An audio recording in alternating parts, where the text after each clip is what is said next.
Hi, my name is Jean-Claude Van Damme, and I'm here to talk about US 1. What Camera Code did, they were wonderful people. They reborn, in a sense, the movie magic. And they were great, respectful, independent, because they were equal to the studio, doing big movies, spending a lots of money, taking huge risk. The combination was great.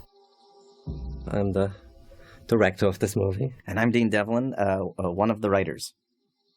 Yeah, hi, this is Dolph Lundgren welcoming you to the special edition of Universal Soldier.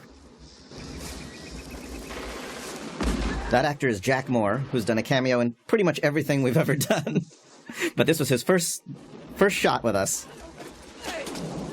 And it was in a ditch of like kind of some golf course in Arizona. What happened to the others? Look at me. Fucking dead! The whole fucking platoon! The sergeant's totally lost it! Went nuts! Killed everyone! A little unknown fact is the black actor standing behind him is actually in the sequel and plays an important role in the sequel. Get the fuck out of here!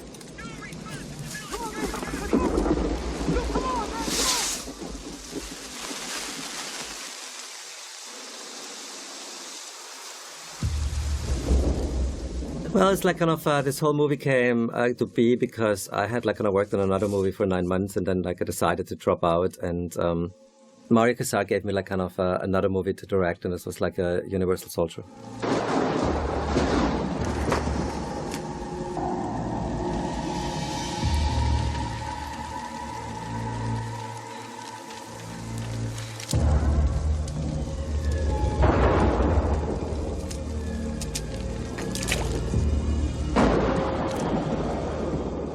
Like, I think you, Dean, were not so happy about that I choose to do this movie. But I thought it was a good chance to show that I'm like kind of can be a commercial director. You know, that was mainly like in a way for me, like kind of a show to show, you know, what I can do with very little money. This looks good. Walter did such a great job shooting this movie. Yeah, this was a cameraman I worked with in Germany before, like 2 or 3 times, and this was also his first American movie. Ooh, that's gross, the ears. Where we got that from? That was from actual stories of some of the atrocities that had happened in Vietnam, that some of them would take ears and make necklaces out of them. Well, they're like kind of 2 soldiers, and one went mad. That's like kind of the guy you see right now, Dolph Lundgren, played by Dolph Lundgren. And the other guy is like kind of simply of his platoon, and his platoon leader went mad. What Dolph was Dolph was a guy who was killing too many people. So he's like, he was a little wacko. So he came back normal, and he became wacko. We tried to create a traumatic moment that happens here at the moment of their death, so that when something happens in their reanimated state later that mirrors this, it's the thing that begins to wake up our lead character. I heard Dolph's going to come as a...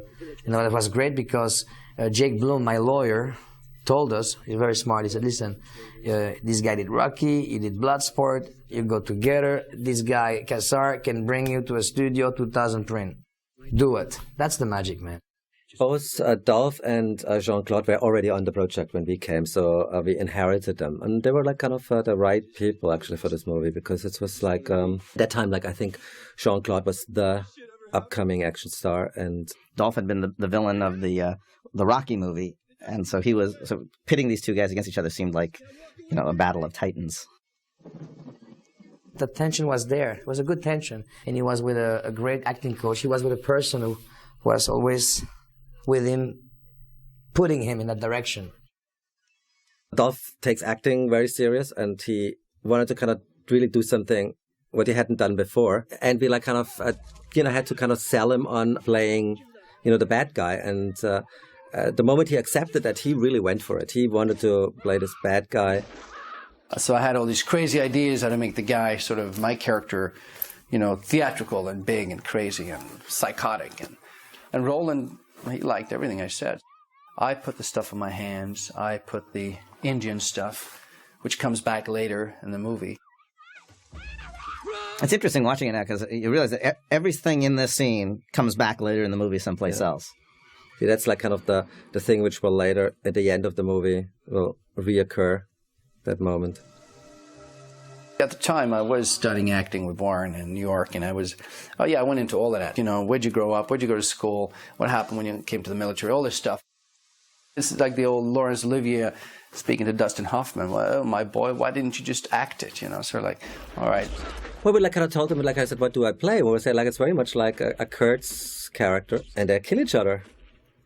It's also like kind of amazing when you like kind of start a movie with your two lead actors. You know, it was very shocking at that time, and you kill them both, and you say, where will this movie go? And I thought it was very smart.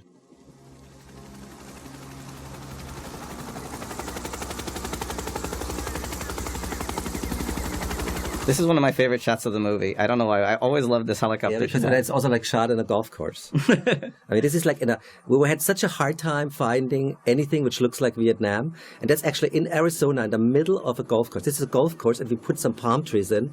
But it looks quite convincing, right? It was also like kind of interesting because we were like sometimes shooting, and some people were playing golf next to us, right? Yeah, that's right.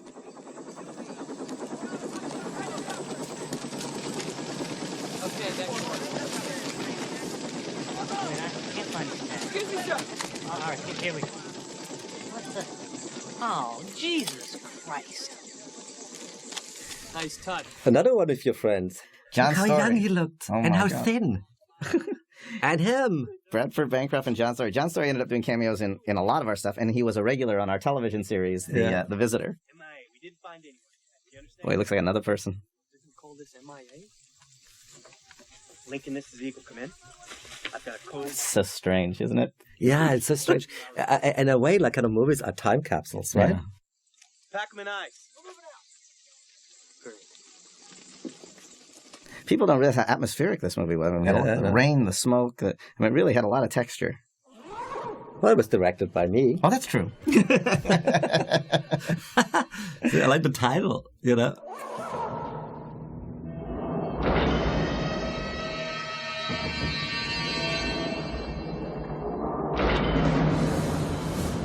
I think that's why like kind of people call it like a mini Terminator because of the titles. Do you remember choosing this plane, Roland? This is such a strange looking airplane. Yeah.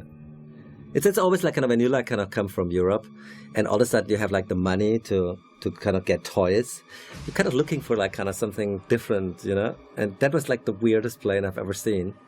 And the idea was like there's a truck in there. Naturally would never ever fly with that truck, but like we thought it would be cool, and it actually really fit there. But we only like put the cabin in there, you know. Jerry Orbach, wow, He was terrific. yeah.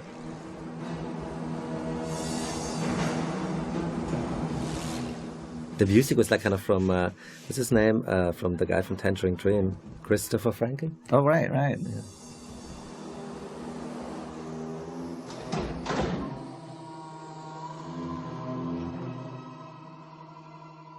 He was like one of the members of Tangerine Dream. I remember that was like kind of such a exciting day to kind of shoot with this plane. You know, there's Edo Ross. See, there's like kind of the cabin. The whole truck didn't fit in there, so but we managed to kind of put the great fake. the cabin. It was a great fake. It's anyway so dark in there. So, you know, like this, you know, and now there's nothing left, so they had to do it like this. You know, we don't see what's back there. And now, see, now it's like, see, Carl Wouterlin. But the coolest part of the truck was your idea of having it expand when it stops. Yeah. That's what made this truck really, really cool.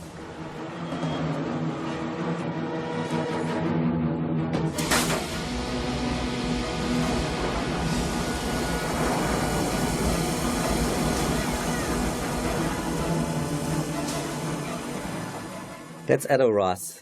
He'd been a former Olympic boxer, and then he had a pretty good acting career. He's still, I think he's on 6 Feet Under now. Mm-hmm. He was an interesting guy. Another, like, strange vehicle. Tico Wells, he was Tico great. Wells, yeah, I love him. And that's Can you Chuck imagine? Norris's son, Eric Norris. Uh-huh. Played one of the Unisols. And that's Leon Rippey. Also seen in many of our films. And there's Ralph Miller. Yeah. This is like his first movie. Yeah. Can you see me? How's my hands? Let's go. Right, my side. Yeah. And there's our two boys. Remember, like in the earpiece, at the eyepieces. Oh, like now comes what's his name? Tiny Lister. Tiny Lister. We had like kind of the eyepieces made, but nobody kind of realized that Tiny Lister has only one eye, and we were covering the good ones. Well, like I had to laugh so hard. So the last moment we had to kind of do it. Oh, it's terrible. This whole sequence I love. This is my favorite part of the whole movie. Remember when we were like kind of when we were like riding, started to ride. There was like kind of we said like we have to find one really cool terrorist situation. And like planes and stuff like that at that time you have seen like many times. So we said let's take a big building, and we kind of said, oh yeah, the Hoover Dam. So what we did, we got into a plane while we were riding and went to the Hoover Dam and took a tour. Remember that? And like said, oh, well, the terrorists could be there. At that time you could still do that without being arrested. Here comes the odd-looking helicopter again. Yeah, this jump was cool. Yeah.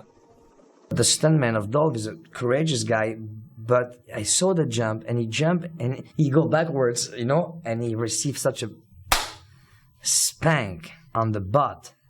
But it's a high fall. It's like 60 meter. So when he took his frog suit, it was all black and blue on his butt. Now that line of cars you just saw, those were real. Really waiting to get over the Hoover Dam. We kind of had to lock off the Hoover Dam, and I think that people still hate us for that today. We're supposed to go live in 1 minute. He's gonna kill me. He's absolutely gonna kill me. Ellie Walker of what's her name? Profiler. The Profiler. But she had done one scene cameo in a film Roland produced before this, and we thought she was terrific. And we took a chance and put her in the lead of this, and she was great. Ali Walker. She's a great actress. Wonderful. She's like she was with the boy. I mean, you can really make jokes and whatever saying. She's fluid. She go with the move, and we go with her move. It was beautiful. And she was tough, too. We simply knew her anyway already, and we had casting session. We kind of saw so many Everyone in girls. Hollywood.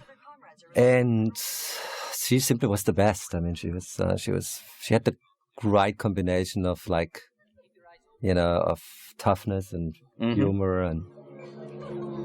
Shut up! I said shut up! Hey. And this was actually on a soundstage that duplicated the look. Yeah, because you couldn't naturally shoot something like this in the Hoover Dam. But that's the real Hoover Dam again. Now comes kind of the. At that time, everybody was talking about the scene. Remember? Mm-hmm. Everybody was said oh wow, this was kind of imaginative how we did that. But we wanted to show that these kind of guys are really machine-like and in precision and strength. And strengths. No problem. This network does not revolve. We weren't allowed to say CNN for the news channel, so we called it CNA, which was the name of my agent at the time. Okay, I don't play the game by your rules, but I always get you the story. You think just because you broke a few stories that you're indispensable.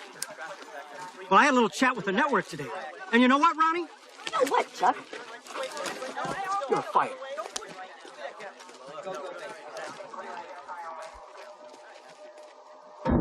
Teams assembled. They're entering the drain-off tunnels. Look at the monitors, huh? This is that part. Remember when we they came up with that? Mm-hmm. The repelling way, There's so many headshots. It's unbelievable, right? Everyone kind of wanted to show that they're really kind of. We want to show that they were incredible marksmen, that they could always hit exactly right between the eyes.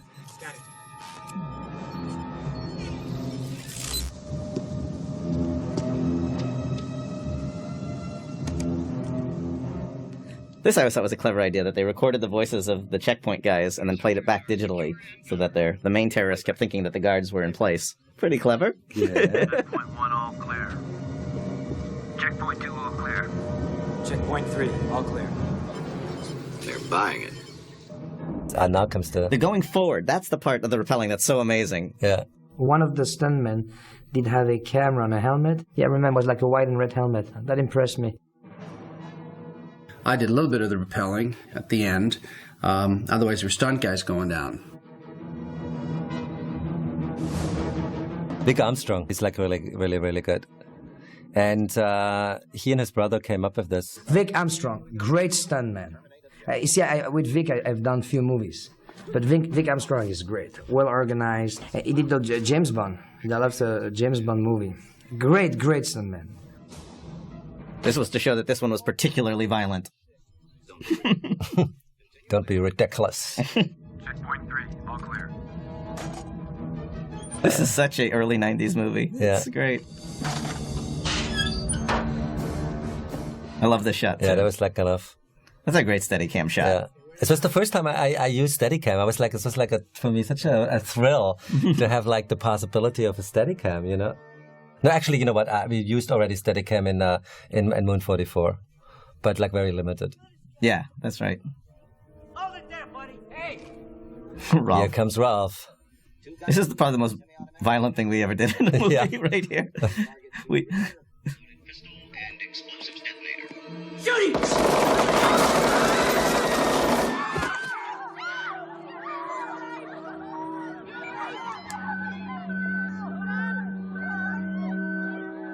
That was also cool, right? I loved all those tunnels. That was the actual Hoover Dam, right? Those tunnels? Yeah, the tunnel were actual Hoover Dam. You can't kill them because they're dead already. So then we tried to parallel this thing with the kids from the pre-opening, and that's the And we thing used the same actors. Yeah. We used the same actors. That was the... GR-13, all clear. No injuries? Gentlemen, I think everybody's okay.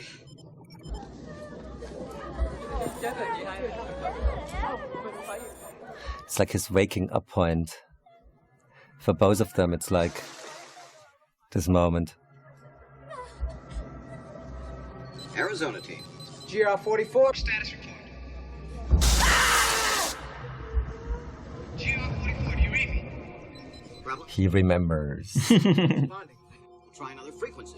GR-44, status report. Now. I mean, I think this was the first high-tech zombie movie. I can't think of another one. That's an order! GR-44, respond. Get it? Yeah, just like we hit it home hard. And at that time, there's not much subtlety in that moment. Again, without any casualties and without any injuries. As to the identity of the Unisols, that still remains classified. But, Colonel... These men have families, and I will not do anything to jeopardize their lives. Now, if you'll excuse me, I have other matters to attend to. Colonel... Thank you. Colonel, can I have a statement, please? It's interesting, this kind of became a theme in our movies, always how the press reacts to stuff. If you really go through them, we always have the press interpretation of the events.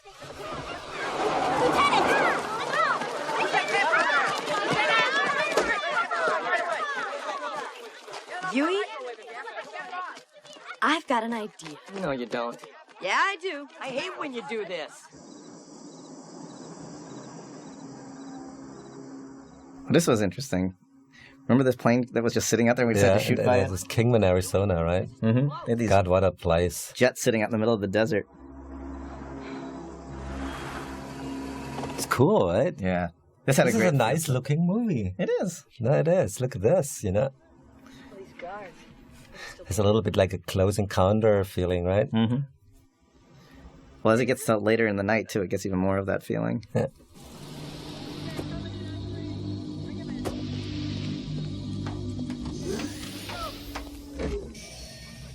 Here, some naked guys.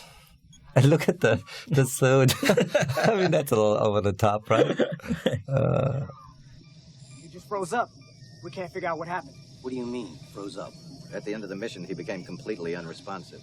Well, we did like a casting, you know, of the Unisols, you know, and see, this was like kind of for a shot like this, you know, they had to pump up, and you know, and it's actually that looked pretty cool, right? Yeah. I mean, yeah, it's a cool looking set too. Holger did a great job designing the stuff. It's like Holger. He's like we like kind of used him. The production designer, we used him also in Stargate, and we like kind of found these guys, you know, pretty much like kind of we made an open casting, you know, and it was like kind of they not only had to kind of look really incredibly physically, but like they had to be really. They had to be able to march and run and do all this stuff and look like an elite unit. That was the hardest part, was training just the marching and stuff.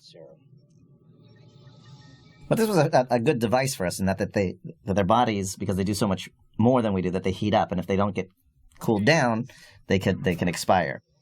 So it gave our hero an Achilles heel for later when he goes off on his own. And also this idea that they have to keep getting these shots to... they give them themselves. And that's how we're able to manipulate them. But it's also good for that ick factor.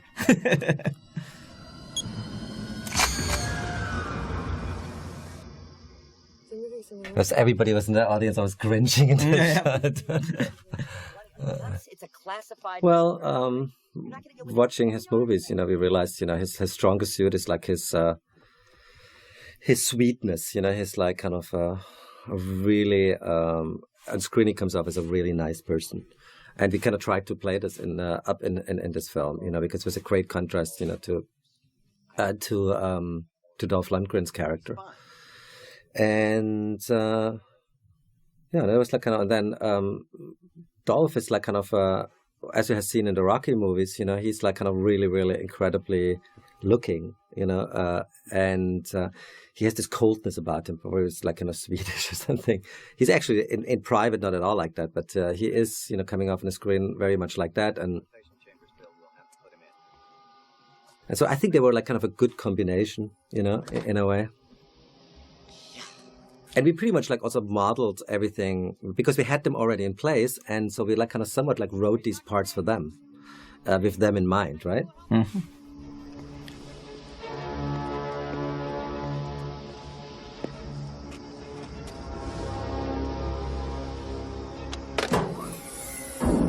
Jesus. No casualties or injuries, huh? Power up the cooling generators on the flotation chamber. He's almost ready. You got it. Bring him in.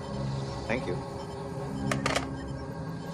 Prepare for flotation chamber entry. Now comes like kind of Ralph Muller's first. Like kind of Ralph is like kind of a world champion bodybuilder. He's still a friend of mine. Big Ralph, a good friend of Arnold's. He was in Gladiator too. Plays, Russell Crowe's sidekick, big guy. He was a lot of fun. He did the Conan TV series, taking the Arnold role. And then he was a gladiator in Gladiator. Oh, that's right. That's right. Who the fuck is that? She's taking pictures. You could say fuck.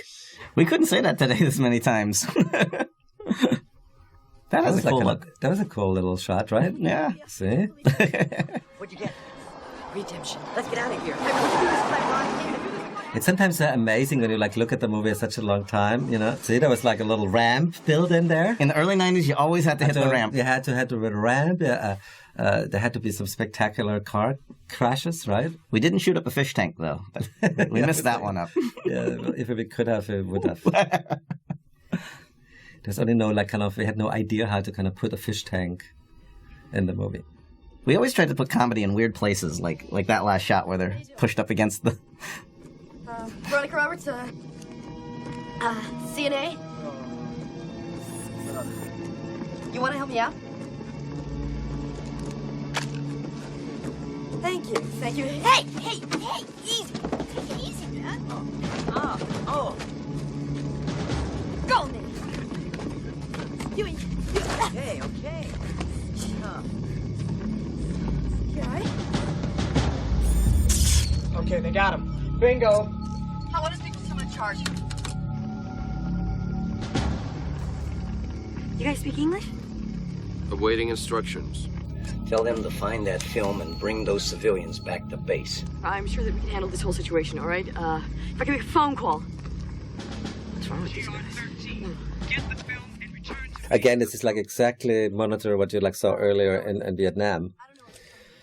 So this is like kind of now the point where like kind of they go renegade. Because we didn't want to have these actors articulate what was going on with this. We wanted to show it visually. So we tried to just duplicate these things. And if you didn't get it, we give you a damn flashback, damn it. History repeats itself. Yeah, it was a little vicious. I thought it was effective, the way it kind of the way it connects back in history. What the fuck is he doing? Stop the girl. This is where we get orders to kill them. GR44, stop the car. That is an ear. What are you doing? They stopped the car. Ceasefire! Ceasefire! What the hell are you doing? Come on, get out of here. Hey, go! Jesus Christ, you're gonna kill us. GR44, turn the car around. Are you dead? You are simply confused. This was a nice little touch. I thought when you had him throw the earpiece out the window. Yeah. What the hell is that thing? Or she throws it out, right? Yeah. Shit, bitch. There was like kind of some rude language in this movie. It's so weird. We're so much more conservative now in all of our films. Yeah. Like, we're so frightened to say anything. You got to give it to Quentin Tarantino. He's the only one who still has the guts to just do dialogue. He didn't do anything. So now they're on the road. I swear to God, they're not gonna get away with this shit. Remember, like kind of the tank? Yeah. They were like Ralph, you know, who wants to go in the tank? And Ralph was always like kind of immediately volunteering. And then he was floating like for 2 days. We killed an innocent man. What do you suggest we do, Woodward? Let that reporter run off with one of our unisols? Woodward. That's a great name. Look, he's like looks so nerdy. Liam looks so different in every one of the films. He's a real chameleon. I have to give it to him. He also played like in a part in The Patriot, where he was like really, really good, where he kills himself at the end. American soldiers? I don't think I can be a part of this anymore. Well, this like kind of movie, it's like somewhat. It still works. It still works. Also, I think the themes are like kind of also pretty, you know, like accurate these days. Yeah. Why did you do that? Why did you help me out back there? My doorstep. Just want to go. But I can't until you're safe. What do you mean? My God, you've been shot. Oh, Jesus. Jesus, we gotta stop the bleeding. Oh, God. Jesus Christ, it's gotta hurt you, man. I think it could have been any war, but in a way it was like kind of soldiers. You know, soldiers like kind of have to follow orders, and because of that we like kind of choose, you know, the Vietnam War. The Vietnam War was also good because it was such a long time ago. So these guys, you know, were like kind of from another time period. So it made it like somewhat even extremer for them, you know, to wake up in the 90s. They were like kind of frozen. I mean, they're like kind of. When they throw them in the body bags, the guy says put them on ice, and the idea is that they'd been frozen this whole time until they could be used in this program. What? And so they were probably experimenting already then with like kind of somewhat like kind of keep people frozen, and well, it's like. Again, we wanted to show their extraordinary abilities and that he can push the car at this speed, and also like we have to kind of heat him up. That's good. It's all like kind of played also for humor because Jean-Claude was actually really pushing that car. Tracking system activated, and we're in business. We've picked them up, moving due east, 7 miles ahead of us. Estimated time of interception. 4 minutes. 4 minutes and marking.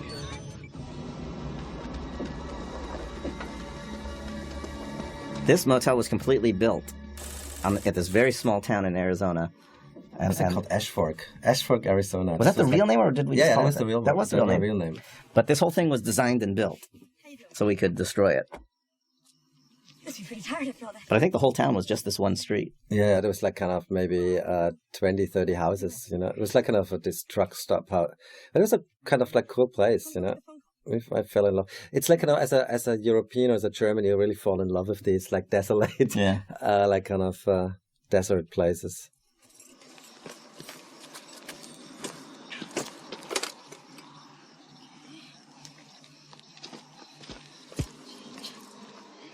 It also allowed us to have things like the older car and things that design-wise looked out of place and out of time, just like our two leads are out of place and out of time. Mm. It's just all built. It's all a set, and we built the set. Refueling truck will be here in the morning. You want to run a route? Boom. The cat was added only in post. Actually, wasn't he not like shooting at his mom, and it was like too rude? Yeah. They actually had him shooting at his mom, who like sleeps there, but but this like kind of didn't test very well. All have air conditioning. We got some with water beds. Hey, the payphone's out. Do you have a phone I can use? All our rooms all have telephones too. Only $50 a night. Yeah. No. I don't need a room. I need a phone. What about this one? Oh, sorry. That's for employees only. Yeah.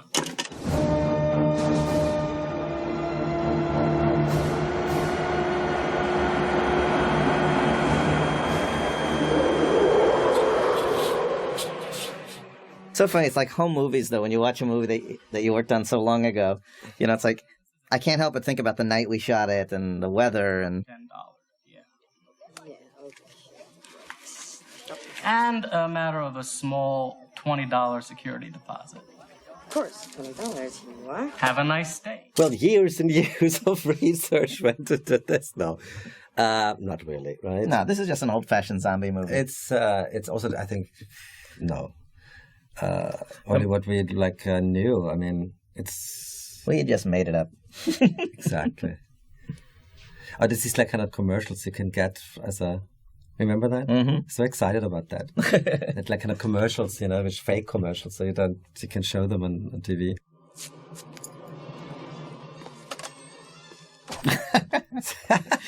There's always strange places for comedy in this movie. Commence Unisol deployment. BNC teams take supporting positions. God, how many squibs did we rig for this? I mean, hundreds, right? Yeah, hundreds. I mean, we had like kind of a really, really great special floor effects guy, Kid West. Remember? And he was like, he was an English guy. He was already on the show when we like kind of the famous butt shot. He had a nice butt. You were required by law in those days to always show Jean-Claude's butt in a movie if you shot with him. You could actually get a fine if you didn't put it in the film. And killed in a motel room in neighboring Eagle Rock City. Witnesses allege that Veronica Roberts, a CNA correspondent, shot him after an apparent argument. Cocaine and other narcotics were found at the scene. No. Oh yeah, he was like very into that because he knew his fans love it. I mean the guy is like kind of very smart about, you know, who his audience is and you know. You must return to your room. And we kind of try to incorporate it into the story. In his other films, he's only like naked because he's naked. But like in ours, it has literally a story point and makes, you know, like kind of sense, I think. What are you doing? It's not safe for you to hear. He had like a little sock over it, right? Yeah. This little thing. I have to cool down. I love the way he fell. Yeah, he did that well. So now it's like she is like the first time like concerned about him. It's like kind of how it like another relationship changes in a way. I need ice.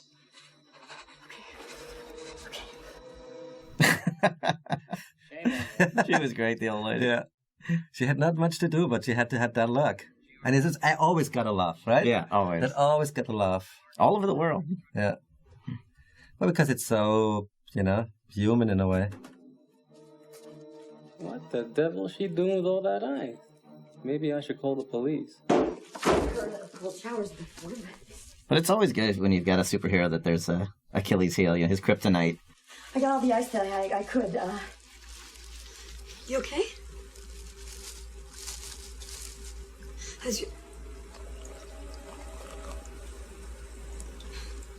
How did you do that? That was like kind of actually a mechanical. Oh, that's right. That was before the. Yeah. And what it did, we shot it reverse, you know, so we pushed it out and then. So it was pumped with air. Yeah, exactly. I'm gonna make that phone call and I'll call a doctor or something. That scene is a little bit bright, right? Has no blacks. You know, at that time, you could not like digital color time. You know, you had to kind of do this all in the lab. And it was like really, really not easy. And you always were running out of time. And sometimes you got the colors right, but not the contrast. And these days, you can like kind of crank up the contrast and do all kinds of stuff. Do power windows, like only make one part.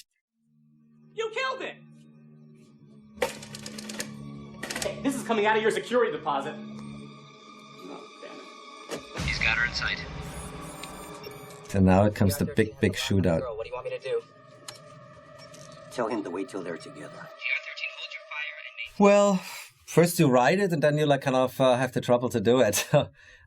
We can simply, that's why we built the set. It was the only way to do it, because all the walls had to be rigged, and when you want to have a reset, so again, like humor in the strangest places. Anyhow, so what you do is like you rig it, and then you like kind of shoot, you know, they have to reset it. It takes a lot of time. In the world. And we will couple that strength with That was like your... my little contribution to the film. I got to make this little documentary. The idea was just to show Nixon as young and then old, and he only remembered him as young, so that when he looks in the mirror, he realizes that he hasn't changed, but time has. We also made him GR44 as a tribute to the movie Roland and I met on, which was Moon 44. expect an apology for what had happened. There are, however... I want that place completely surrounded. GR86 and 61, take positions at the rear of the motel. Well, I used quite a bit from your documentary. You did. I'm very... Somewhere the other 20 minutes exists. Full focused visual. Powering alternate scanning devices. Motion detectors locked in. Yeah, something really weird is going on around here. None of the phones in this entire hotel work. I mean, there hasn't been a storm. Just in time. Blowing up a motel, always good. Yeah. So far, like, not really karate yet, right? No, not really. The whole movie is very little karate. And here, like, kind of, there was, like, also friends of ours, right? Yeah. Okay, we got him in the second room now. He could do this himself, because it was only, like, kind of cardboard and foam, right? Right. No, that was nice, too. I mean, he's, like, very physical. Eric Norris, who is also one of the Unisouls, was his stunt double. So he, and he looks very, as for behind, exactly the same. We did squib that hotel with about 10,000 rounds, going at it with the M60 machine gun. That was fun.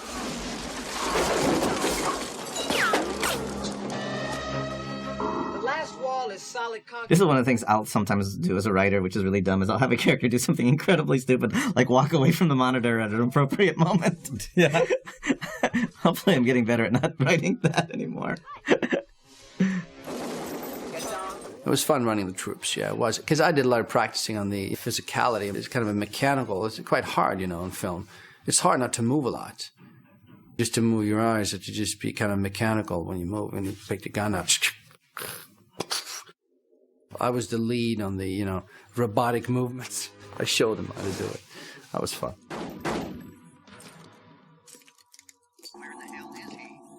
We had fun with those lasers that day. If we lost him, That's impossible. Garth, get back to your station and get me some tracking for Christ's sake. You have a car? Huh? Give me the keys. Hurry up, tell him to hurry. Hurry. This is a strange movie. There's a lot of sexual, undertones. I'm sorry. I am so sorry. Believe me, I had nothing to do with this. Really, I had no idea. they're leaving the motel. Damn it. And a big part of the reason we built this motel was just so we could do this. Yeah, exactly. Because we built something. You can drive through it. That's the 90s. That's right. You gotta Can I smash say? it up. Also, I love old cars, so that's how you kind of get them into an old car. That's right. Because the kids have an old timer. Classic. At that time, I was driving a Bel Air 55, remember? Yeah. The black one. $20. Garth. Garth. How do we come up with these names? Yeah, that's...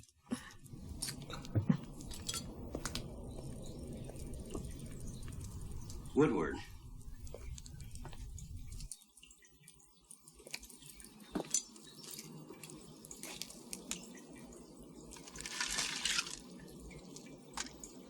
He's trying to cool himself.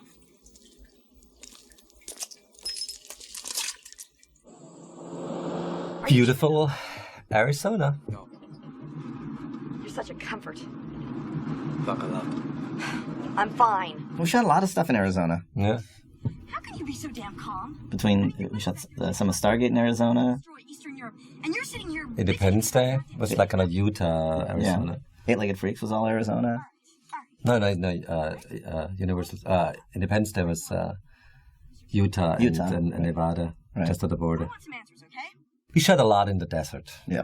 It was like our crew always said, like, not another movie in the desert. Remember? You use ice like other people use Band-Aids, and then you run through walls. Now, I'm sorry, but this is not normal human behavior. And just who the hell are you? Where are you from, anyway? Are you from France or Canada, or... I mean, I figured you gotta be French or something because... Now comes the big line. What accent? All right, look, you, And he actually says it without accent. Maybe that was like another problem. We always cracked up about that, Audience were maybe sometimes politely giggling. But this is where the tables turn.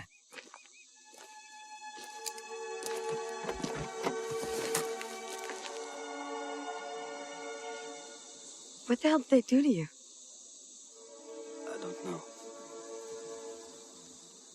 And this kind of stuff, he did so much better than I thought. But I mean, you really can feel like he's actually going back in his mind and his memory. He was very good in these kind of scenes. Yeah, very good. I think it was his best movie, right? Yeah. That was like kind of also a total, the set we totally built. I mean, there was something there, but it's not much. And they built, I think there was like the columns were there, but no roof. And, so we built this whole thing. And I think it was the biggest real explosion we ever did on a picture. Yeah. Everybody was very nervous about it. He was like kind of, what was this guy? He was like working for us, Remember? He was like one of the teamsters. But he had such a funny face. I need some help. So I kind of thought, let's put him in the movie. What are you doing, huh? Again, it's also a scene which is like kind of... Oh, come on, man, not this again. It's the right mix of humor and grossness, which at that time was like kind of really in fashion. Yeah. Just great. Again, gets naked again. Well, what do you want me to do? I need eyes. I always show my butt. She doesn't understand. The guy going eyes always naked. They always take it out. Again, I always take my pants. It's kind of cool.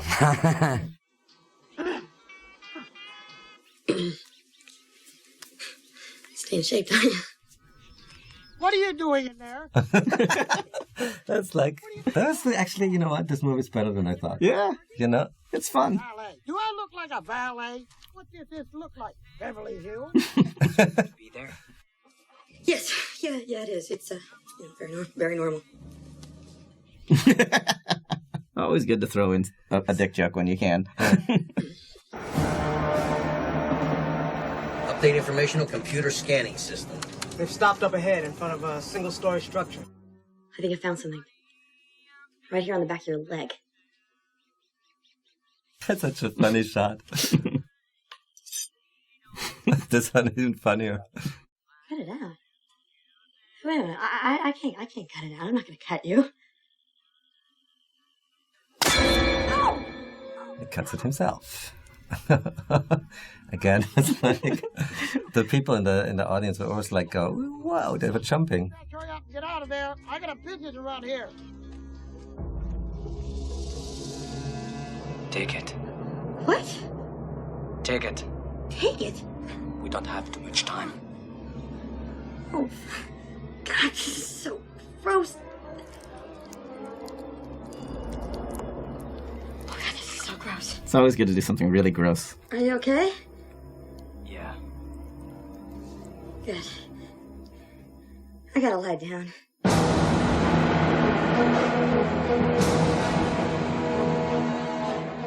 Well, the truck was, we had like simply this idea that they had like in the script was like, asked for like a laboratory, and then when we were like kind of designing the thing, there's a guy who worked for me in Germany, it's called Oliver Scholl, and he was like in charge of like kind of designing the more technical parts of it, and I had like the idea to kind of like have it expand, otherwise it would have been too tight inside, and we like kind of built this like expandable truck, which was quite expensive, ate a lot of our budget, but because it was constantly used, it was like worth it.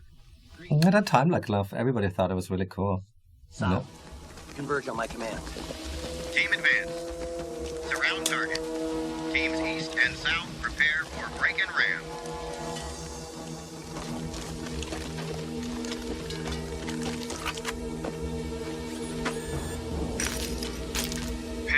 fucking ramp. Full charge. Okay, guys. In huge explosion, you go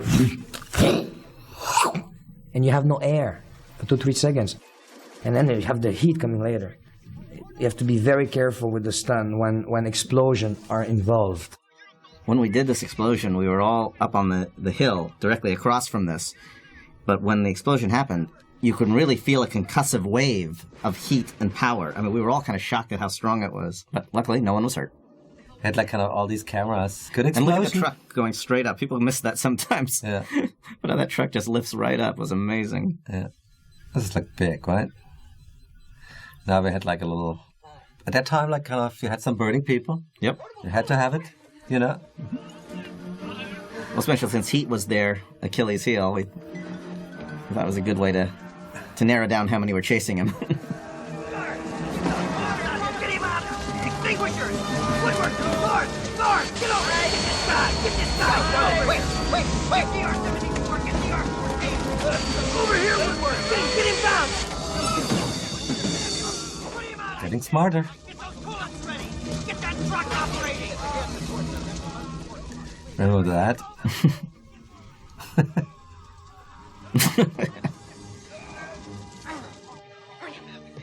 You know, like steals the serum, right?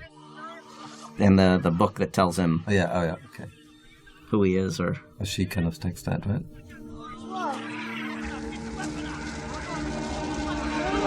Get over here! Get over here! Get DR-74! Get him out! There's Ralph on fire. Ralph on fire was very gutsy. He kind of still talks about it today.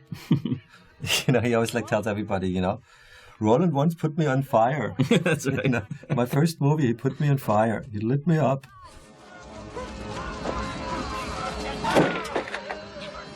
We're gonna lose this too, Colonel! $250 million a piece. We can't afford to lose any of them. Buckle up. Go, Ryan. Go.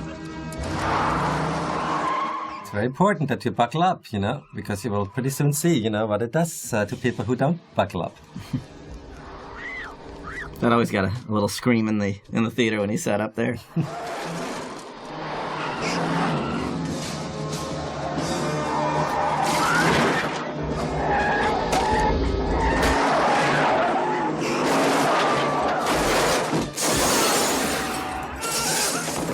Puppet. It looks so much like a puppet, but hey. He should have buckled up. It's always like that. You have to kind of always do this like in little pieces, you know. Today I would like do this different. I would like actually like explode the car and like have a CG, you know, character fly out. So story-wise, this is kind of the moment that the Dolph Lundgren character wakes up. Watching it now, I'm surprised how much I like it, and how good I think it is. I mean, at the time, you know, it was thought of as another one of these action films, but I think, you know, what we were trying to do was to make fun of them and be one at the same time, and I think it was successful at that. Get back into the truck, GR-13. The mission is canceled. GR-13. I said it's over. That's when I take over. That's when I get tired of my commanding officer and decide to retire him. That's a great cut. Had to have those glasses made.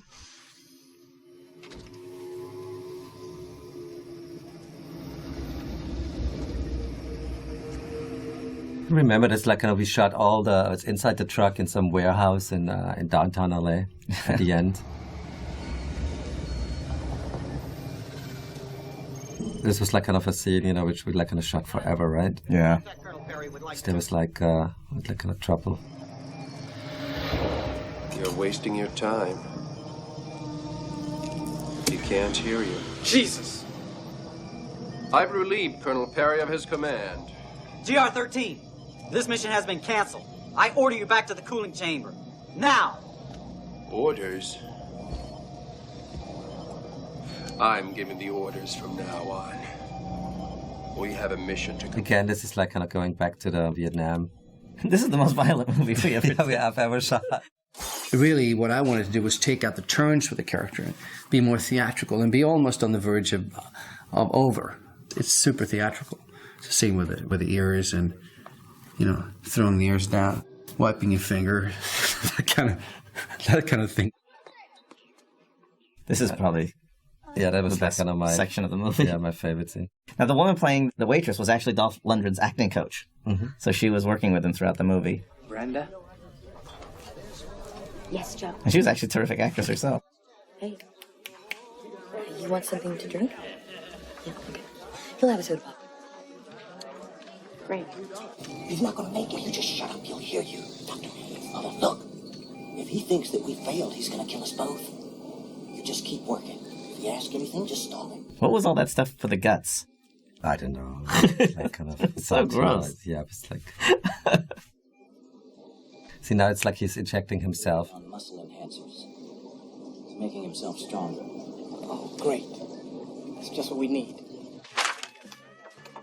This was an actual little diner that we just dressed a little bit. Where was that? It was like kind of close to Kingman somewhere, right? Yeah, it was like the name of a chemical. It was like Sulphur, Arizona, or something like that. Yeah. Again, it was just a one-street town, but it had a great old look to it.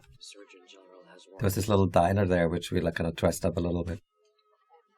Sometimes, you have to, find something real because you don't have the money, to build a set. And then you like kind of have to have like kind of people really imaginative and dressing things up. And, I think we brought all the furniture in. And because these days, like they don't have like the stuff anymore.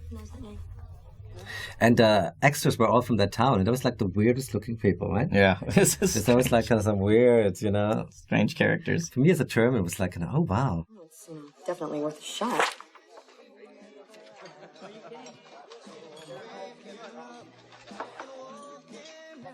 What? Why are you doing all this for me? I'm not. All right? I'm not doing all this for you. I'm doing it for me. I mean, you may not realize this yet, but you are one hell of a story. This was a little bit our it happened one night dynamic between reporter and... But they fell in love. There we go. CG. Christopher Gregg. All right, look, I'm gonna go check this out. You stay here and wait for the specials, okay? I think like kind of Mario once in a while looked at some dailies, but on video. For the most part, if they signed off, they trusted you to do it. And I think that's why they made so many hit films, is they really believed in their directors. Their directors. I mean, in a way, like to a default, because sometimes they lost control over their budgets, because of that. And because of that, they like in a way went down. That didn't went down because their movies were like not successful. They went down because like they let their directors rule, and run freely. And some of them like kind of spent a lot of money. We were like we stayed like in budget in this movie. Oh yeah, right? We stayed in budget. We felt compelled to stay in budget.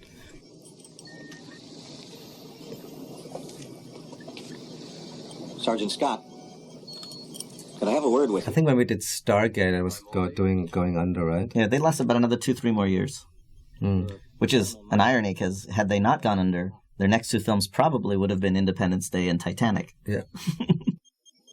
Yeah, because James was always like kind of working with them, and we were like in a way working with them. Nap time.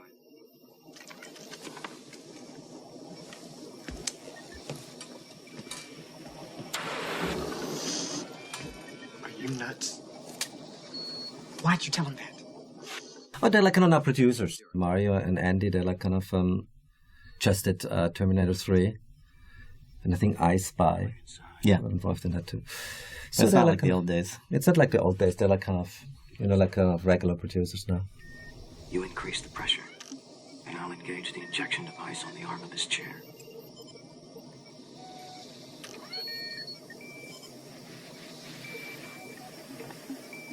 No. It'll look better if I go. Movies like this, still get made in some form. I think there is like not really any guys like Jean-Claude and Dolph Lundgren around, which are like new, right? The closest thing would maybe be The Rock. Yeah, The Rock, but he's like kind of different in a way. He feels different. Well, I think in these days, it was like the first time you had seen real comic book heroes come to life on screen. So everybody was about getting really muscular and really built. They kind of resembled comic books. And I think now we're going for more heroes that feel more like real people. Is there a problem, medic? I'm just checking the injection. Toph really worked hard on this. Making some strange noises. I just wanted to make an adjustment. Well, there's only one way to find out. Let's see if the stove works. Dr. Hayes! Oh, stop it! Stop it! Are you ready? It's memory clearance time. No! Stop it! You're gonna kill him! Let him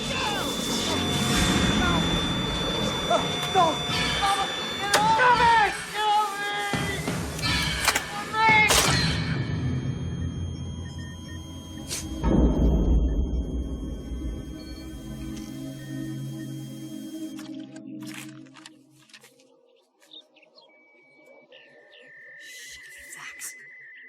The first time we went to shoot this scene, Jean-Claude was staying in a casino not far from where we were shooting, and I guess there was an altercation at the casino, so we had to delay shooting the scene a day or two. But this was a fun concept for us, that, again, because he burns so hot, he can eat so much, and the idea that he just won't stop eating. You know, money, cash, dollars, dinero. Yeah, the comedy timing. The irony, I think, is that's what he was best at in this thing, was his comic timing and the sweetness, which is what I think people didn't really expect in those days. Hey, punk, I've been... Me, I have to play a little comical, you know? So that's my nature. People don't know that about me, but I love to make jokes. The question is, how are you going to pay for it? I don't know. You don't know, ain't that cute? I'm gonna bust your head, punk. I don't want to hurt you. Me? You don't want to hurt Hank?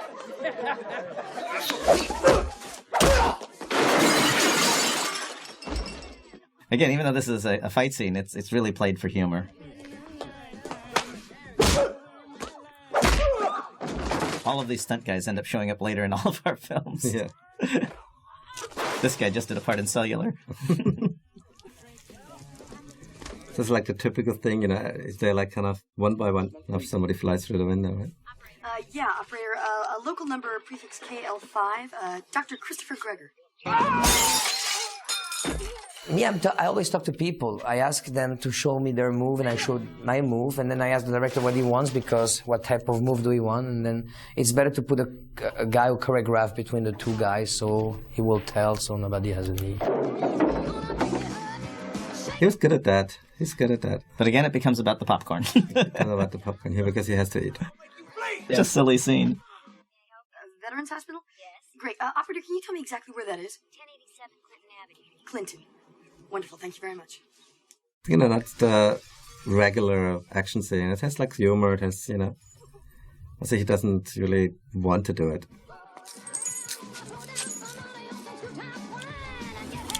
Everybody. Those were all the people who really lived in that town. Yeah.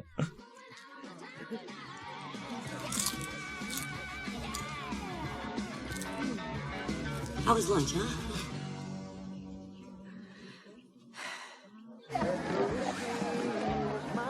Another strange place in Arizona, right? Yep.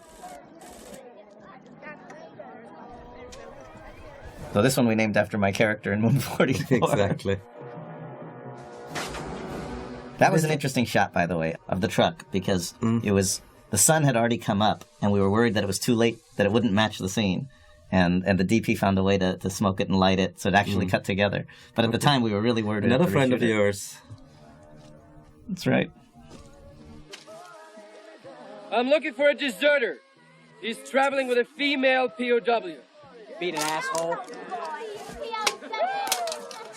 Nice necklace. I got one just like it made out of noses.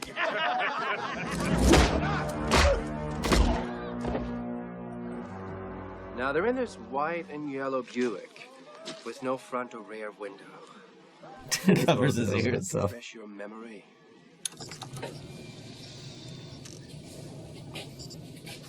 Ralph Miller wanted to have like a line in the movie, and I said, "There's nothing in the script what you can say."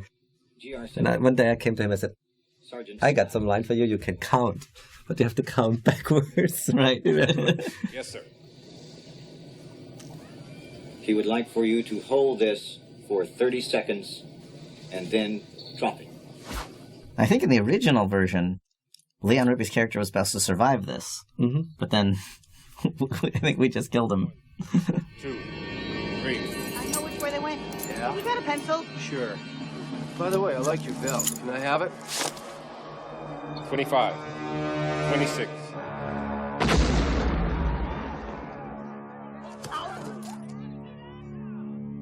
Do you remember, like, I was so upset that, like, the explosion was not bigger? Yeah. It was like... This was a surreal scene. Yeah. This was really probably the weirdest scene of the picture. Where's the freezer? It's like some extra.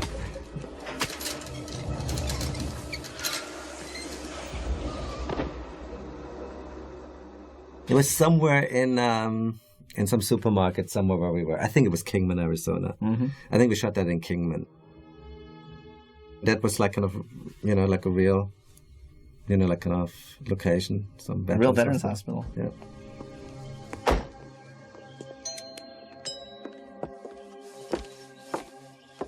Can I help you?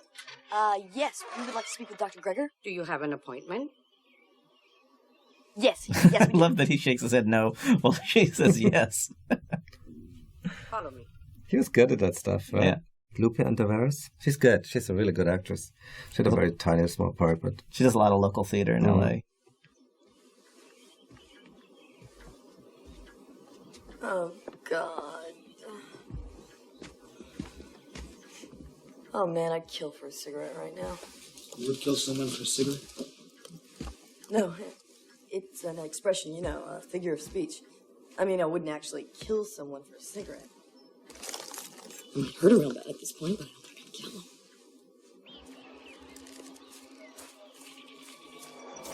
Cherry Orbach. It's really a pleasure to shoot with him. I'm so excited. In the original ending of the movie, he actually turned out to be a villain at the end, but we found that ending didn't work. So we had to do a bit of a reshoot. It's sometimes interesting, in these movies, you always want to kind of invent something new. So we invented some twist at the end. It's all right, look. Oh, that was Jean-Claude's Real son. And that's my son. That's his first acting job.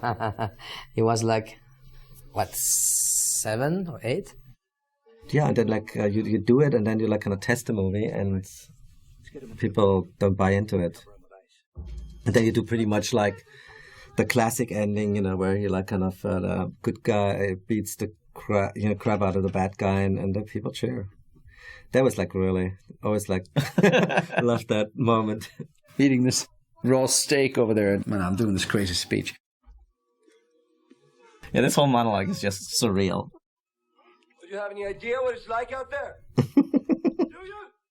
He's speaking to a supermarket of these, scared shoppers. Who the hell is this guy? Sort of coming out talking about the war. This fucking war. So he's stuck in his mind. He's stuck back in 1968 or something. These yellow traitoring motherfuckers. They're everywhere. I mean, we wanted this to be spooky but funny at the same time. And I, Sergeant Andrew Scott of the U.S. Army, I'm gonna teach him all. Hey, freeze!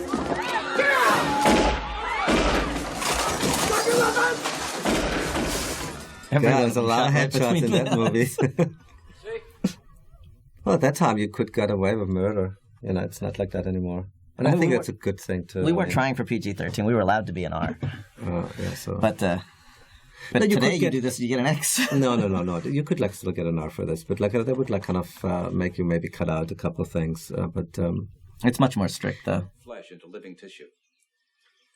But to make the process work, the bodies ran at I dangerously. think people these days are much more concerned about what the effect these movies have on children. At that time, It would have And I always like kind of said, well, you know, I mean, they should start with these video games because every video game is a shoot 'em up and a video game, and that's, I think, much more dangerous. But you know, it's like kind of, it's also important, you know, for filmmakers to be a little bit more conscious what they put out there. Early this morning, authorities are still looking for reporter Veronica Roberts, believed to be linked to the two deaths. They've set you up. Closer to home, a robbery at Hayes Supermarket turned deadly when 3 armed men entered the supermarket earlier today. The leader of the gang was videotaped. Regressive traumatic recall. What? What was that? This is some of our techno-babble. In Luke's case, We call these scenes, and they show up in a lot of science fiction movies. This is the Morris the Explainer scene, where the movie has to stop and someone has to explain what you've been watching. Vietnam, fighting the insurgents. He doesn't realize he's alive. He's not. He's dead. Just like me. Be sure to write. We did that mural, didn't we? Yeah, it's like somebody painted it from the art department. The wall was so boring and looks like nicer when there's, you know, something on the wall. And then? Well, then we expose everything. I mean, Dr. Greger will help us. I just want to go home. You don't seem to I mean, in essence, it's a Pinocchio story. And Jean-Claude's character had been turned into this robot, and all he wants in the movie is to go home, meaning to be And that's a human again. Just throw that away.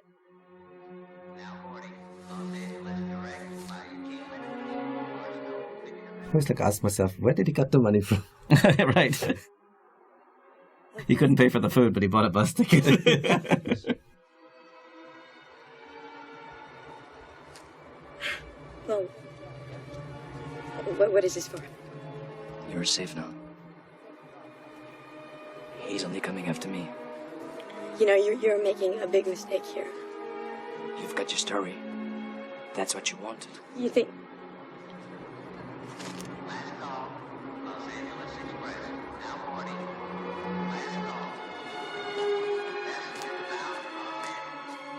I always like this reveal shot.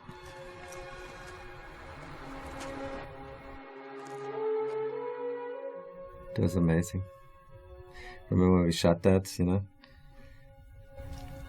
Again, a tiny little town.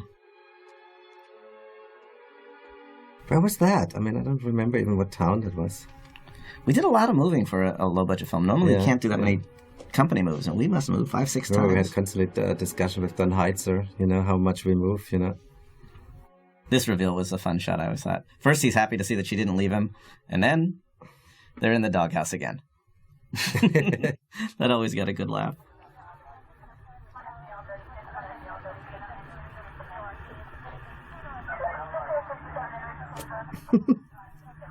I think that was like Kingman. That was Kingman. I recognized it. You should have left me while you had a chance. So now comes the famous bus chase. This was actually the biggest action scene we had in the movie, right? Yep. And lots of it has been actually taken and used in episodes of JAG. I only know this because I get these strange residual checks from JAG. Yeah, me too. Well, that's whatever I got them. Yeah. Oh. They stole a lot of this bus chase for something. I think this was really a good car chase. I mean, car chases are hard to do and hard to make them feel at all original. And I thought this really had a great feel to it. Taking them over to county right now. Get there just after lunch.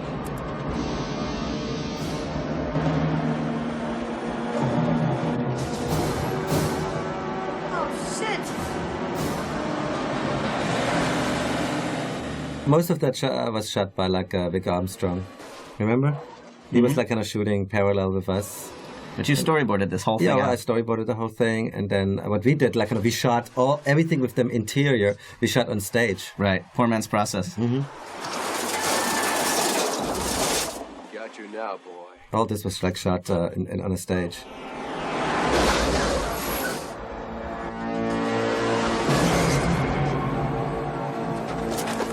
Hey, driver! Get us out of here!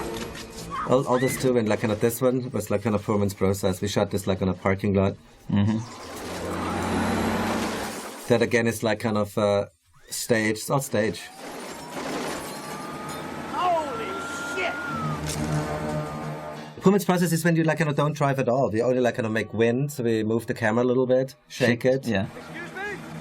You should check on your driver, pal. Nito, look who... See this, for example, you don't need like kind of to shoot like in movement. Simply, you know, move the camera, float it, shake let the cars. The camera float. Stop the bus. See this, for example, this. It's all like kind of shot on the stage, you know. It's almost like you feel it has a milky quality at the outside, and that's like kind of because naturally you can never quite create the same look than what Sky has, but it's like a close enough match.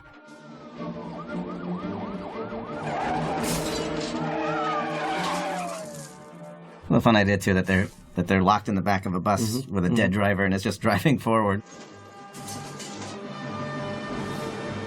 This was hard too to find a piece of the Grand Canyon that they let you shoot at, because most of it you can't shoot at. So we found this one section that would allow us that to... was like a tri-lake here, you know, it like probably 1 hour away from Kingman. Then we went to Grand Canyon West, you know, and shot the rest of it there.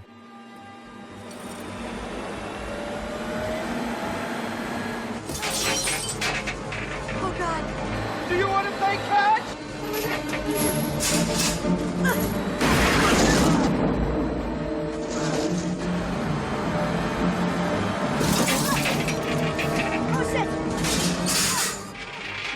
It's a little bit like Speed, huh? Yeah. Are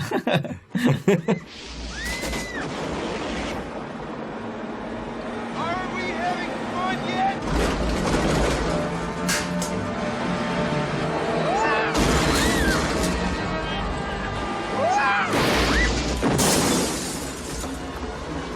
It's well edited, the movie, huh? And this is Michael, that see now like being in Grand Canyon West or all of a sudden. I like always loved that reveal. Today you'd probably do it digitally. Yeah, probably. But it was great to be at that location. It was kind of scary too. Those trucks coming down the canyon, I mean, it's something you have to pay attention for, you know. He did all that. He used some maquettes, I'm sure, and stuff like that. I'm afraid of heights, so for me it was like really. So now comes like our only thing we shot as a model. But it's like really quite seamless. I'm like really proud of that. That was a great little stretch of the Grand Canyon to have. It was like a stunt girl. You guys added that railing to give it a... Yeah. Mm-hmm. That was a real bus. You know, there was also like a shot like somewhere else. You know, you remember it was in Kingman? Yeah. But that's a model. That's a model now. That's a really good model, right? I mean, that's amazing. I think still it's like amazing. Now that part's that's real again? That's real?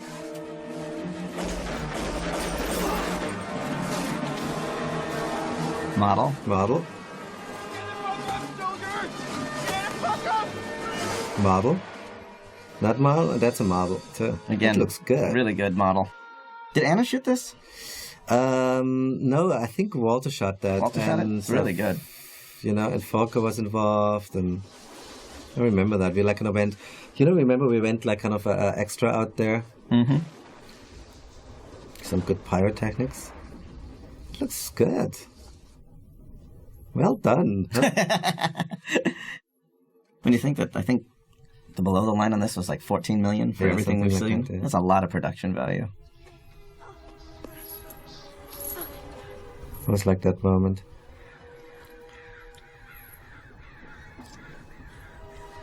Freeze!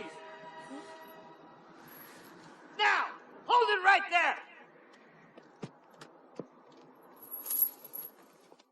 She's like, oh my God. Like, what else could happen? All that else could happen.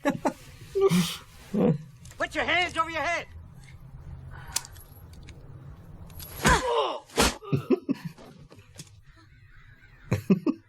I had 3 brothers.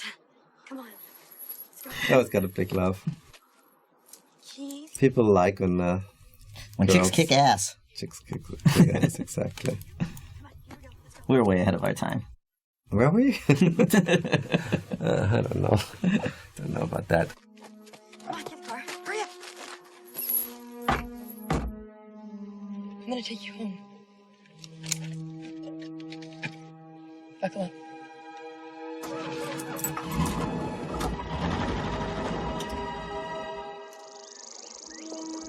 Now, you built this whole farmhouse, if I remember. Yeah. This was just a great little wooden area near where we were at. No, this was like in Prescott, remember? Yeah. Where also the golf course was. Right. And we like kind of shot actually the very beginning, like kind of first the opening scene and the end scene. You know, it's also great to do it like that because you have like kind of, in a way, you like know where you start and where you end. But we didn't really find any great barns in Arizona, so you just built this one, and it was supposed to be Louisiana, and so right. It's like kind of, when you look back there, it doesn't look very Louisiana, but here it looked Louisiana. But it was a nice set, right?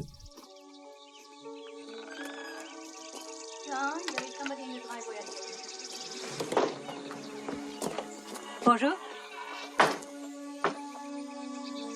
Mrs. Devereaux? C'est pas possible. John, come here. Yeah, Lillian. That's Ron Howard's father. And Ron Howard's father makes an appearance in a bunch of our films. He's terrific.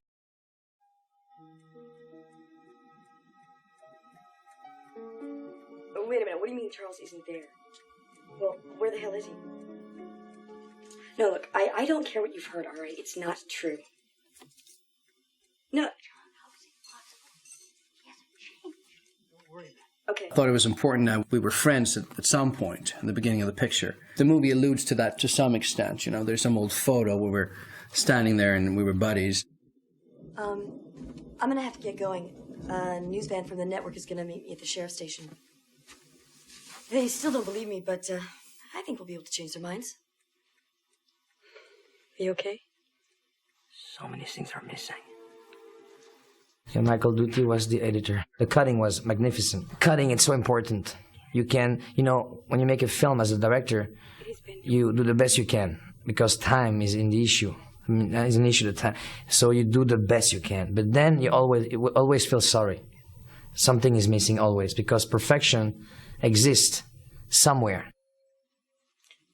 You look great for a 50-year-old.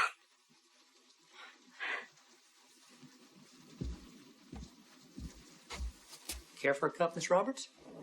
Oh, no, I better get going. You know, they'll be waiting for me. I think the movie was received very well. It was a great career booster for myself, Jean-Claude, Roland, and Dean, and everybody who worked on it. It's funny that you had, you know, a guy from Lebanon, a guy from Germany, and a guy from Belgium, a guy from Sweden, people from America, from England. There was like this sort of international crew making the picture. You know something?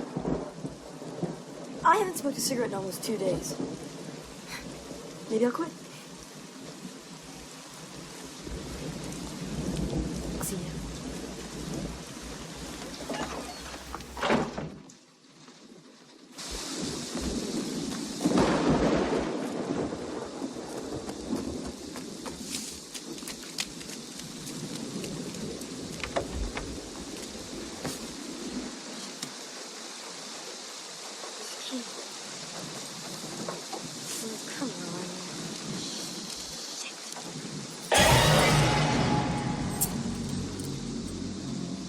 Looking for something?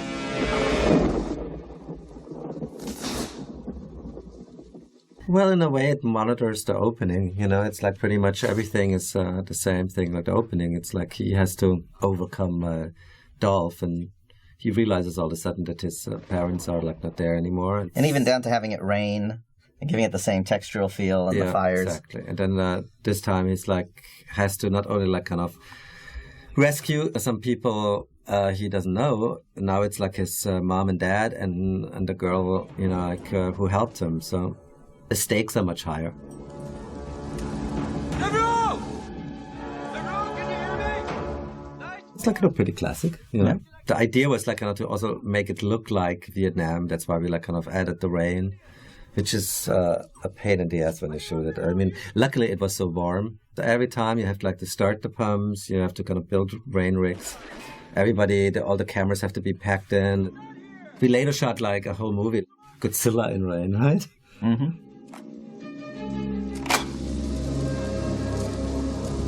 Wow! It really has. I mean, what the audience really told us, especially after the first test screening, is we made them wait a long time to see these two guys go at it. When they finally do go at it, they really wanted to enjoy that. So what we did in our reshoot is we prolonged the confrontation between them. She's a fucking goof traitor.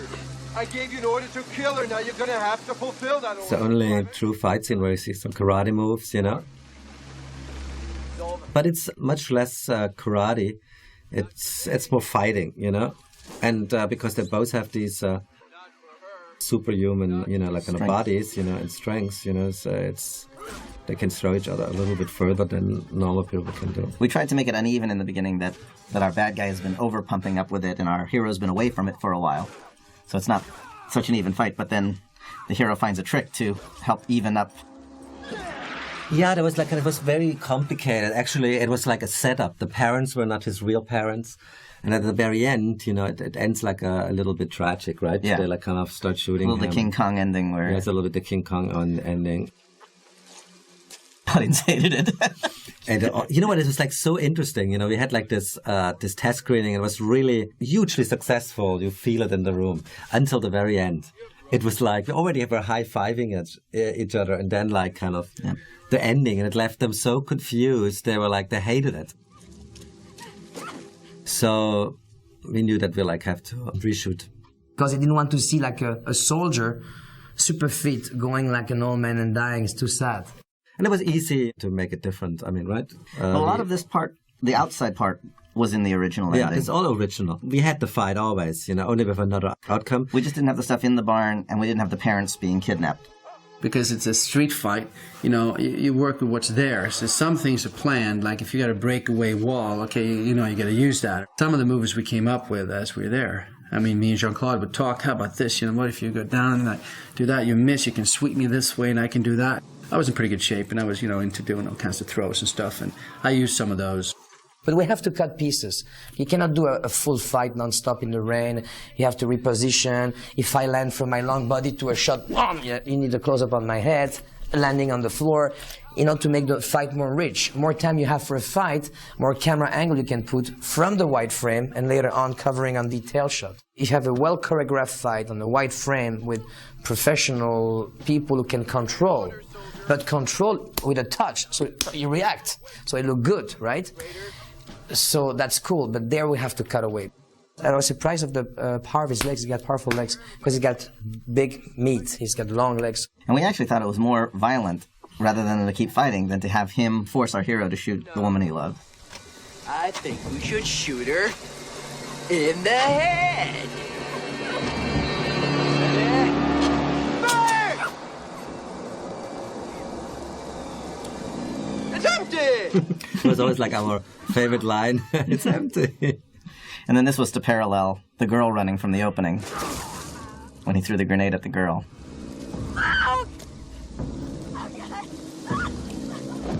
Again, this is like kind of harps back to the beginning.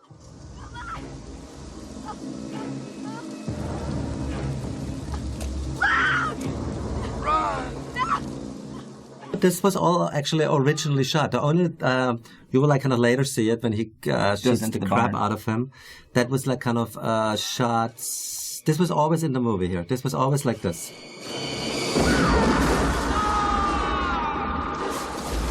In the original ending, he gets up from this point and does away with Dolph fairly quickly. And instead what we did is we really extended that so that the villain can suffer. Mm-hmm. That's what we like kind of didn't calculate, that like the people want to see the villain always suffer. So we like kind of, we had that in the original too, and then it was only one kick and he was gone. And you know, and what we did now, like from here on,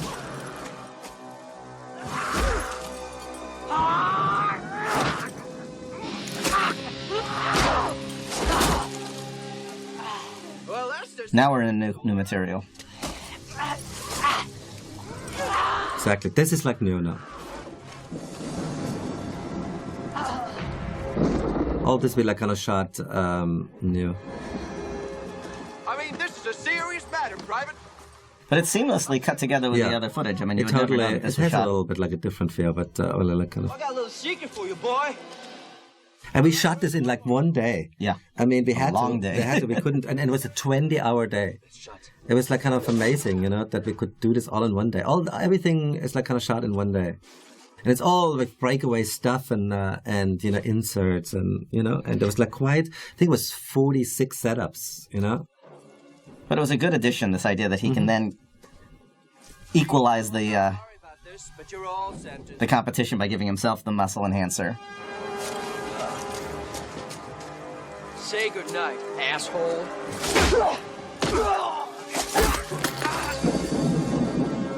Good night, asshole. You had to have those lines in the early 90s. Yeah, you had to have the kick-ass lines in the middle of the fight. And then it's like kind of he kicks, the shit out of him. And you wouldn't believe how different the reaction was, I mean, all of a sudden they were cheering, right? It was night and day. We went from it's like a 40 to an 80. Exactly. So it's always good to test,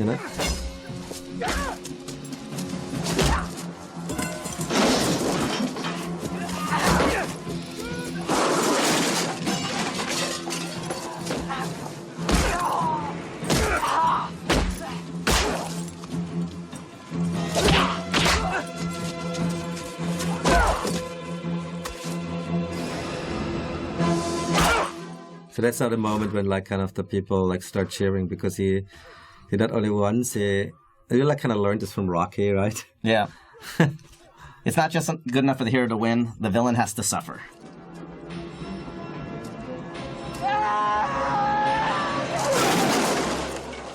All the reshoot.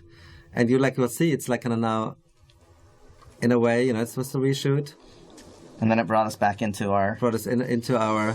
And now we're back into the original ending. Yeah, that was the original ending. No, that was kind of still the reshoot. No, I'm alive. That was also a reshoot.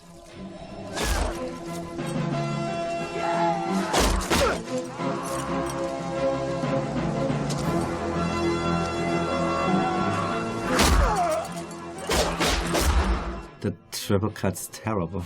Wouldn't you do this today anymore?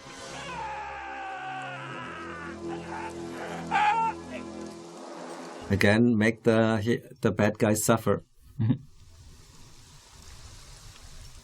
Not only that he dies, you kind of... Well, you got to give him that little Terminator one last getting up from the dead moment.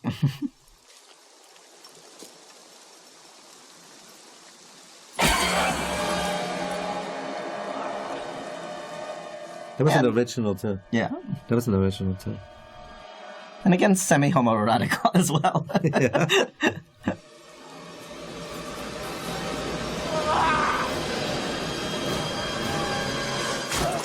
People were cringing in they saw that. I still cringe when I see that. You're discharged, Sarge.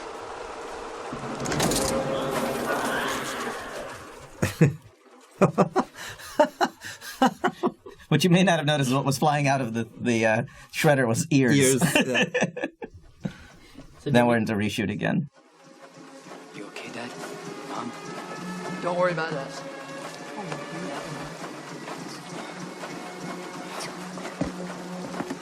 Here, let me help you. And so ends the tale of the Universal Soldier. Really, my first major film that Roland allowed me to be part of, and I'm really proud of it still after all this time. I think we did a lot with what we had, and I think at the end of the day, it's still a fun and original picture. Mm-hmm. Ditto. No, it's I'm surprised actually seeing it. I haven't seen this thing since I made it, and I'm always very reluctant, to do these things because you don't want to kind of see stuff you have done.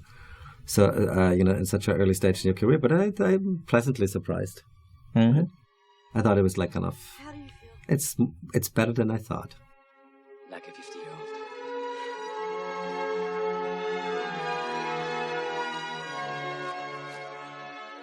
We did have a great talk, and the movie is great. It was a great souvenir for me. Thank you.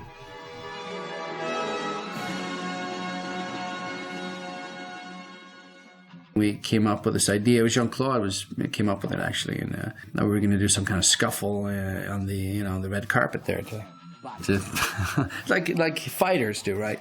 So we came up with that, and I think it came over pretty well. I mean, it was a little bit like, we had to improvise it once it happened, because, there's a lot of security there, and you don't really know what's going to happen. So we had to sort of just make it happen, and it was funny because his wife was there and my wife they were both there.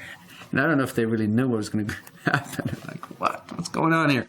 What happened was, I guess I pushed him, and he did something, and then the security guys, he kind of pushed me back, and then the security guys come in and pull us apart.